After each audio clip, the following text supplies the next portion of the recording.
ପୁଣି ମୂଲ୍ୟ ଦ୍ୱାରା ଅବା ଅନ୍ୟ ରୂପେ ମୁକ୍ତ ନୁହେଁ।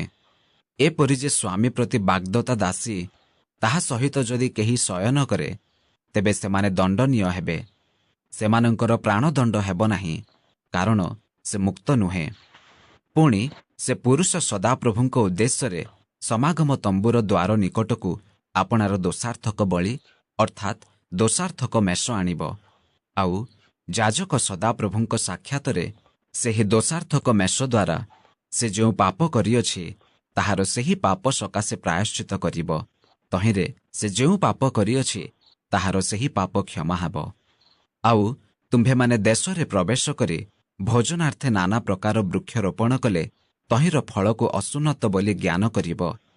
ତାହା ସବୁ 3 ବର୍ଷ ପର୍ଯ୍ୟନ୍ତ ତୁମ୍ଭମାନଙ୍କ ପ୍ରତି ଅସୁନ୍ନତ ସ୍ୱରୂପ ହେବ, ତାହା ଭୋଜନ କରାଯିବ ନାହିଁ। ମାତ୍ର 4ର୍ଥ ବର୍ଷରେ ତହିଁର ସମସ୍ତ ଫଳ ସଦାପ୍ରଭୁଙ୍କ ପ୍ରଶଂସାର୍ଥକ ଉପହାର ରୂପେ ପବିତ୍ର ହେବ। ପୁଣି 5ମ ବର୍ଷରେ ତୁମ୍ଭେମାନେ ତହିଁର ଫଳ ଭୋଜନ କରିବ। ତହିଁରେ ତୁମ୍ଭମାନଙ୍କ ନିମନ୍ତେ ପ୍ରଚୁର ଫଳ ଫଳିବ। ଆମ୍ଭେ ସଦାପ୍ରଭୁ ତୁମ୍ଭମାନଙ୍କର ପରମେଶ୍ୱର ଅଟୁ। ତୁମ୍ଭେମାନେ ରକ୍ତ ସହିତ କୌଣସି ଦ୍ରବ୍ୟ ଭୋଜନ କରିବ ନାହିଁ।